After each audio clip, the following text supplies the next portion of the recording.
Deep social science ক্লাসে তোমাদের সবাইকে আমি স্বাগত জানাই। আশা করি তোমরা সবাই ভালো আছো। আজকের ক্লাসে আমরা আলোচনা করব ক্লাস 6 ভূগোল অর্থাৎ ষষ্ঠ শ্রেণী ভূগোলের পঞ্চম অধ্যায়ে জল, স্থল ও বাতাস যে অধ্যায় আছে সেই অধ্যায় থেকে বই খুঁটিয়ে বাছাই করা কিছু গুরুত্বপূর্ণ প্রশ্ন সম্পর্কে। এই প্রশ্নগুলো যদি দেখে নাও তাহলে আর কোনো প্রশ্ন দেখতে হবে না ছোট প্রশ্নের জন্য। তাই ভিডিওটা শেষ পর্যন্ত দেখো এবং দেখে নাও কি কি প্রশ্ন আসতে পারে। আর অবশ্যই মনে রেখো প্রশ্নের শেষে দেখবে ব্যাখ্যা করা আছে, এই ব্যাখ্যাগুলো তোমাদের এক কথায় উত্তর করতেও সাহায্য করবে। প্রথম প্রশ্ন দিয়েছে, পৃথিবীর কঠিন বহির আবরণকে কি বলা হয়? উত্তর হবে, পৃথিবীর কঠিন বহির আবরণকে বলা হয় অশ্বমণ্ডল। গ্রিক শব্দ লিথোস মানে পাথর। পৃথিবীর উপরে কঠিন পাথরের অংশই হলো অশ্বমণ্ডল।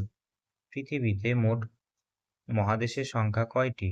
পৃথিবীতে মোট মহাদেশের সংখ্যা হলো 7টি। এশিয়া, আফ্রিকা, উত্তর আমেরিকা, দক্ষিণ আমেরিকা, আন্টার্কটিকা, ইউরোপ ও ওশিয়ানিয়া। আমরা বাস করি এশিয়া মহাদেশ, আর এশিয়া মহাদেশ হলো পৃথিবীর বৃহত্তম মহাদেশ। 3, পৃথিবীর বৃহত্তম মহাদেশ কোনটি? উত্তর হলো এশিয়া। আয়তন ও জনসংখ্যা উভয় দিক থেকে এশিয়া বিশ্বের বৃহত্তম মহাদেশ। পৃথিবীর ক্ষুদ্রতম মহাদেশ কোনটি? উত্তর হবে অস্ট্রেলিয়া ও আশেপাশের দ্বীপপুঞ্জ নিয়ে গঠিত ওশিয়ানিয়া পৃথিবীর ক্ষুদ্রতম মহাদেশ। মাউন্ট এভারেস্টের উচ্চতা কত? বর্তমানে মাউন্ট এভারেস্টের উচ্চতা হলো 848.86 মিটার। এটি হিমালয় পর্বতমালায় অবস্থিত বিশ্বের সর্বোচ্চ শৃঙ্গ। পৃথিবীর গভীরতম সমুদ্র খাত কোনটি? মারিয়ানা খাত। এটা কোথায় আছে? প্রশান্ত মহাসাগরে অবস্থিত, যার গভীরতা 10,994 মিটার। 7, পৃথিবীর মোট জলের কত শতাংশ সমুদ্রের নোনা জল? 97% হলো সমুদ্রের নোনা জল। আর স্বাদু জল আছে কত জল? মাত্র 3%, যা নদী, হ্রদ ও হিমবাহে থাকে। 8, বায়ুমণ্ডলে নাইট্রোজেনের পরিমাণ কত? 78.08%। বায়ুমণ্ডলে নাইট্রোজেন গ্যাস সবচেয়ে বেশি পরিমাণে থাকে। বায়ুমণ্ডলে অক্সিজেনের পরিমাণ কত? উত্তর হবে বায়ুমণ্ডলে অক্সিজেনের পরিমাণ 20.9%। প্রাণীকুলের শ্বাসকার্যের জন্য অক্সিজেন অপরিহার্য একটি গ্যাস। বায়ুমণ্ডলে কোন স্তরে আমরা বাস করি? উত্তর হবে বায়ুমণ্ডলের আমরা ট্রপোস্ফিয়ারে বসবাস করি। ভূপৃষ্ঠ সংলগ্ন বায়ুমণ্ডলের এই স্তরে মেঘ, বৃষ্টি ও ঝড় দেখা যায়। 11, বায়ুমণ্ডলের কোন স্তরে বিমান চলাচল করে? স্ট্র্যাটোস্ফিয়ারে। স্ট্র্যাটোস্ফিয়ার হলো একটি শান্ত বলয়, ঠিক আছে, শান্ত স্তর যেখান দিয়ে বিমান চলাচল করে। এই স্তরে বায়ুর গোলযোগ কম থাকে বলে জেট বিমান চলাচলের জন্য আদর্শ। আর ট্রপোস্ফিয়ার দিয়ে কেন যায় না? কারণ ট্রপোস্ফিয়ার হলো ক্ষুদ্র মণ্ডল, ঝড়, মেঘ, বৃষ্টি হয় বলে। প্যানজিয়া কি? প্যানজিয়া হলো এক বিশাল ভূভাগ। পৃথিবী সৃষ্টির প্রাথমিক পর্যায়ে বা আজ থেকে প্রায় বহু কোটি বছর আগে, প্রায় 30 কোটি বছর আগে পৃথিবীর মহাদেশগুলো একত্রে ছিল বিশাল ভূখণ্ড হিসাবে, যার নাম প্যানজিয়া। প্যান্থালাসা বলতে কি বোঝায়? প্যান্থালাসা বলতে বোঝায় বিশাল মহাসাগরকে প্যান্থালাসা বলা হয়। প্যানজিয়াকে ঘিরে থাকা বিশাল জলভাগটিকে বলা হয় কি? প্যান্থালাসা। 14, ওজোন গ্যাসের বায়ুমণ্ডলে কোন স্তরে দেখা যায়? স্ট্র্যাটোস্ফিয়ারে দেখা যায়। এরপরের প্রশ্ন, পৃথিবীর ছাদ কাকে বলা হয়? পৃথিবীর ছাদ বলা হয় পামির মালভূমিকে, কারণ অত্যাধিক উচ্চতার কারণে পামির মালভূমিকে পৃথিবীর ছাদ বলা হয়। বায়ুমণ্ডলের শীতলতম স্তর কোনটি? বায়ুমণ্ডলের সব থেকে শীতলতম স্তর হলো মেসোস্ফিয়ার। মেরুজ্যোতি বায়ুমণ্ডলে কোন স্তরে দেখা যায়? মেরুজ্যোতি বায়ুমণ্ডলে দেখা যায়, মনে রাখবে, আয়নোস্ফিয়ারে বা থার্মোস্ফিয়ারে। বায়ুমণ্ডলে তড়িৎচুম্বকীয় আবেশের কারণে এখানে রঙিন আলো দেখা যায়, যেটাকে বলা হয় মেরুজ্যোতি। পৃথিবীর মোট আয়তনের কত ভাগ জল আছে? প্রায় 3 ভাগ জল আছে, আর 1 ভাগ স্থল, অর্থাৎ প্রায় 71% জল আছে। আফ্রিকা মহাদেশে সর্বোচ্চ শৃঙ্গের নাম কি? উত্তর হবে কিলিমাঞ্জারো হলো আফ্রিকা মহাদেশের সর্বোচ্চ শৃঙ্গ, যেটা তানজানিয়া দেশে অবস্থিত। ঠিক আছে, এখানে তানজানিয়া মহাদেশে অবস্থিত, এটি একটি মৃত আগ্নেয়গিরি রূপে আছে। পৃথিবীর বৃহত্তম মরুভূমির নাম কি? সাহারা মরুভূমি হলো পৃথিবীর বৃহত্তম উষ্ণ মরুভূমি। ঠিক আছে। 21, এশিয়া মহাদেশের কোন কোন মহাদেশকে সাদা মহাদেশ বলা হয়? বরফে ঢাকা মহাদেশ হলো আন্টার্কটিকা, তাই একে সাদা মহাদেশ বলা হয়, সম্পূর্ণরূপে বরফে ঢাকা বলে। সারা বছর বরফে ঢাকা থাকে বলে একে সাদা মহাদেশ বলা হয়। 22, দক্ষিণ আমেরিকা উত্তর আমেরিকা যুক্ত করেছে কোন যোজক? এটার উত্তর হবে পানামা যোজক। দুই মহাদেশের মাঝখানে অবস্থিত একটি সংকীর্ণ ভূখণ্ড। পৃথিবীর বৃহত্তম মহাসাগর কোনটি? মনে রাখবে, প্রশান্ত মহাসাগর হলো পৃথিবীর বৃহত্তম মহাসাগর। প্রশান্ত মহাসাগরের পৃথিবীর সবচেয়ে বড় গভীর মহাসাগর। 24, বায়ুমণ্ডলে কোন স্তরে উল্কাপুরে ছাই হয়ে যায়? মেসোস্ফিয়ারে। মহাশূন্য থেকে আসা উল্কাগুলো এই স্তরে এসে বায়ুর ঘর্ষণে জ্বলে ওঠে। 25, জীবমণ্ডল গঠিত হয়েছে কি নিয়ে? জীবমণ্ডল গঠিত হয়েছে, মনে রাখবে, যে জল, স্থল ও বাতাস নিয়ে।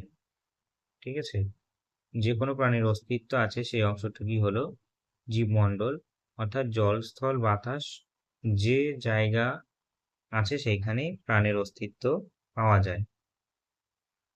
অর্থাৎ যেখানে প্রাণের অস্তিত্ব আছে, যে যে জায়গায় প্রাণের অস্তিত্ব আছে, সেখানেই জীবমণ্ডল গড়ে ওঠে।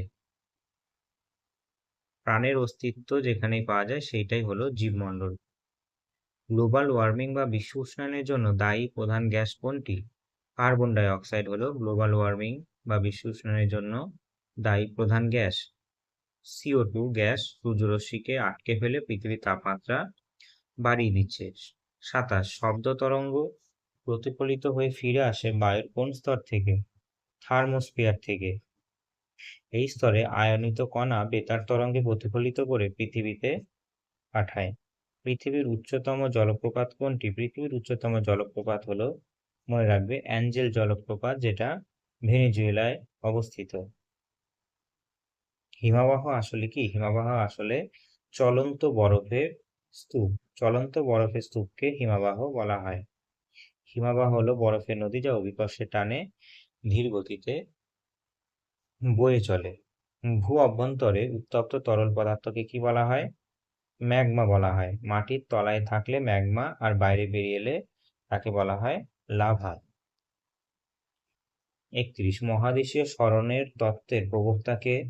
আলফ্রেড ওয়েগনার প্যানজিয়া ভেঙে যে বর্তমানে মহাদেশগুলো তৈরি হয়েছে সেই সম্পর্কে প্রথম বলেছিলেন।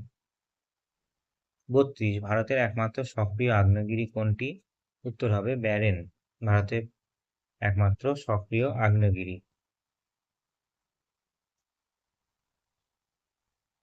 এরপরের প্রশ্ন, কোথায় আছে এটি? আন্দামান ও নিকোবর দ্বীপপুঞ্জে অবস্থিত। 33, বায়ুমণ্ডলের উপর দিকে তাপমাত্রা দ্রুত বাড়ে কোন স্তরে? দ্রুত বাড়ে থার্মোস্ফিয়ারে। খুব দ্রুততার সঙ্গে তাপমাত্রা বাড়তে থাকে। সৌর বিকিরণের প্রভাবে এই স্তরে তাপমাত্রা খুব বেশি হয়।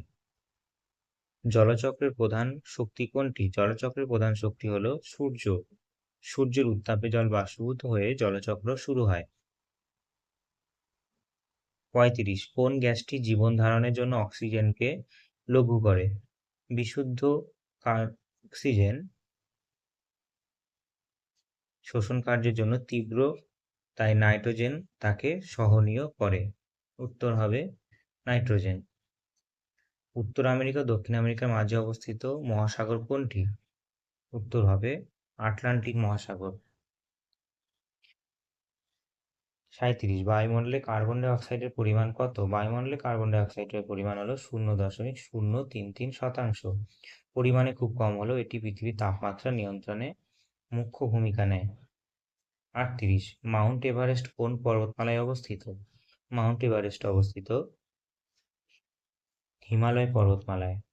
এটি এশিয়া মহাদেশের ভারত, নেপাল ও তিব্বত সীমান্তে অবস্থিত। 39, নদী উপত্যকা সাধারণত কি আকৃতির হয়? ভি আকৃতির হয় নদী উপত্যকা। পার্বত্য প্রবাহে নদী নিম্নক্ষয়ের ফলে উপত্যকা ভি আকৃতির হয়। বায়ুমণ্ডল না থাকলে আকাশ কেমন দেখতে লাগতো? আকাশ সম্পূর্ণরূপে কালো দেখতে লাগতো। পৃথিবীর বৃহত্তম মিষ্টি জলের হ্রদ কোনটি? পৃথিবীর বৃহত্তম মিষ্টি জলের হ্রদ হলো সুপিরিয়র, পৃথিবীর বৃহত্তম মিষ্টি জলের হ্রদ। 42, বায়ুমণ্ডলে কোন স্তরে উল্কাপিণ্ড পুড়ে ছাই হয়ে যায়? মেসোস্ফিয়ারে। মহাকাশ থেকে আগত উল্কাপিণ্ডগুলি মেসোস্ফিয়ারে বায়ুর ঘর্ষণে জ্বলে ওঠে এবং আমাদের পৃথিবীকে আঁচে পড়ার হাত থেকে রক্ষা করে। গ্রিনহাউস গ্যাসের প্রভাবে ফলে পৃথিবীর তাপমাত্রা কি পরিবর্তন ঘটছে? তাপমাত্রা দিন দিন বৃদ্ধি পাচ্ছে। কার্বন ডাই অক্সাইড এবং মিথেনের মতো গ্যাসগুলি সূর্যের তাপকে ধরে রাখে, ফলে পৃথিবীর গড় তাপমাত্রা বৃদ্ধি পায়। পৃথিবীর উচ্চতম মালভূমি কোনটি? পামির মালভূমি। পৃথিবীর উচ্চতম মালভূমি পামির, আর এটি এতটাই উচ্চতা যে একে পৃথিবীর ছাদ বলা হয়। 45, আন্টার্কটিকা মহাদেশের একমাত্র জীবন্ত আগ্নেয়গিরির নাম কি? উত্তর হবে মাউন্ট ইরাসবাস। মাউন্ট ইরেবাস হলো একমাত্র জীবন্ত আগ্নেয়গিরি। বরফে ঢাকা আন্টার্কটিকাতে মাউন্ট ইরেবাস নামক একটি সক্রিয় আগ্নেয়গিরি রয়েছে। বায়ুমণ্ডলে কোন গ্যাস অতিবেগুনি রশ্মিকে শোষণ করে? মনে রাখবে, ওজোন গ্যাস বায়ুমণ্ডলের অতিবেগুনি রশ্মিকে শোষণ করে। ওজোন গ্যাস O3 সূর্যের ক্ষতিকারক অতিবেগুনি রশ্মি শোষণ করে জীবজগৎকে রক্ষা করে। 47, পৃথিবীর গভীরতম হ্রদ কোনটি? পৃথিবীর গভীরতম হ্রদ মনে রাখবে বৈকাল হ্রদ পৃথিবীর গভীরতম হ্রদ। 48, মহাদেশীয় সঞ্চরণ তত্ত্ব অনুযায়ী প্রাচীন অখণ্ড স্থলভাগটির নাম কি ছিল? উত্তর হবে প্যানজিয়া, আর চারপাশে ছিল সমুদ্র, তাকে বলা হতো প্যানথালাসা। 49, সমুদ্রের জল লবণাক্ত হওয়ার প্রধান কারণ কি? নদী বয়ে আনা লবণ ও খনিজ। নদীগুলি ভূভাগ থেকে লবণ ও খনিজ পদার্থ ধুয়ে নিয়ে সমুদ্রে জমা করে, যা বাষ্পীভবনের ফলে ঘনীভূত হয়ে জলকে নোনা করে দেয়। 50, বায়ুমণ্ডলের কোন স্তরটি বেতার তরঙ্গ প্রতিফলিত করে পৃথিবীতে পাঠায়? এটার উত্তর হবে থার্মোস্ফিয়ার বা আয়নোস্ফিয়ার। এই স্তরে বায়ু আয়নত অবস্থায় থাকে বলে আমরা রেডিও বা দূরদর্শনের সিগন্যাল শুনতে পাই ও দেখতে পাই। ঠিক আছে, দূরদর্শন আমরা জেনারেলি আরো উঁচু থেকে প্রতিফলিত হয় স্যাটেলাইটে, কিন্তু রেডিও তরঙ্গটাই বেশি করে ফিরে আসে, তাই দূরদর্শনেরটা মনে রাখতে হবে না, রেডিওটা মনে রাখবো। রেডিও সিগন্যাল আমাদের থার্মোস্ফিয়ার বা আয়নোস্ফিয়ার থেকে ফিরে আসে। তবে দেখতে পেলে কতগুলো প্রশ্ন তোমাদের সঙ্গে আলোচনা করলাম ব্যাখ্যা সহ। এরপরের ক্লাসে আবার আরেকটা নতুন চ্যাপ্টার সম্পর্কে আলোচনা করব। ততক্ষণ ভালো থেকো। জয় হিন্দ, জয় ভারত।